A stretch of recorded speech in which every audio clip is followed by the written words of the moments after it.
গতকালকে ডাক্তার সাদির যে মামলার এজাহার এটা পড়েছিলাম, তো আমি দেখলাম যে এজাহারে ওখানে ওনার কোনো নাম নেই।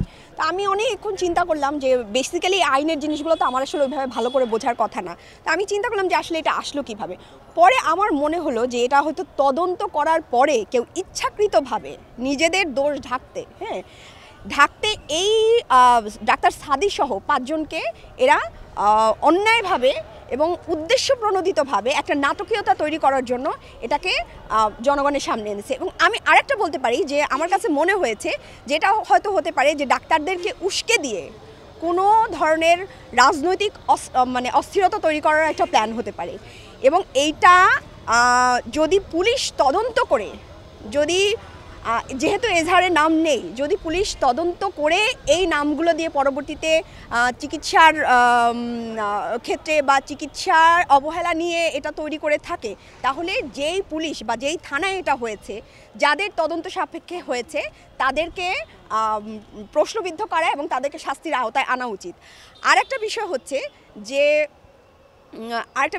যে যখন এই ছেলে যে ডক্টর সাদি, উনি কিন্তু নিজেই এখানে, আমি দেখেছি ওনার ছবি, এইখানে ওনার একটা গুলি আছে, হ্যাঁ, তো ওনার একটা স্প্রিন্টার আছে।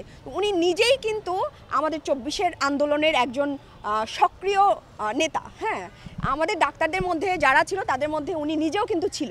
তো সেই জায়গা থেকে ওনাকে যদি এই ধরনের জটিলতায় পড়তে হয়, তাহলে ভবিষ্যতে আমাদেরকেও যে কোনোভাবে এরা ফাঁসাতে পারে, ফাঁসির দড়িতেও ঝুলাতে পারে।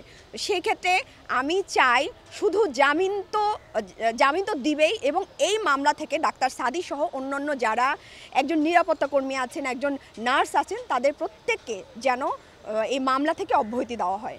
রাস্তাঘাটে সব জায়গায় লোক মারা গেছে, হ্যাঁ, ওই সময় এমন একটা পরিস্থিতি ছিল যে আমি নিজে যদি ওই গেট দারোয়ান হতাম, আমি কিংবা আপনি সাংবাদিক হিসেবে আপনি কি ওই লোকটাকে বাঁচাতে যেতে পারতেন?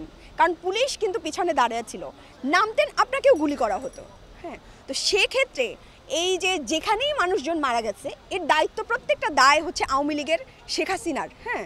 তো এইখানে কিন্তু যারা প্রফেশনাল ছিল, বিশেষ করে ডাক্তারের কথা বলেন, নার্সের কথা বলেন, ওনাদের কিন্তু সেখানে কোনো দোষ নাই। আবার উনি কিন্তু স্পষ্ট, ওনার একটা স্ক্রিনশট অনলাইনে দেখা যায় যে উনি কিন্তু বলেছেন যে আমার কাছে ব্রড ডেট আসছিলেন, হ্যাঁ। এই হিসাবে যদি আপনি দোষী করতে চান, তাহলে বাংলাদেশের প্রত্যেকটা মানুষ দোষী, যে তারা রাস্তায় নেমে এই ছেলেগুলোকে উদ্ধার করে নাই বা বাঁচায় নাই। কীভাবে রাস্তায় নামতো? যে রাস্তায় নামতো, ওই সময় তো যে রাস্তায় নামেছে তাকেই গুলি করা হয়েছে। তো সেক্ষেত্রে তো আসলে কাউকে এইভাবে আলাদা করে দোষী করার কোনো মানেই হয় না।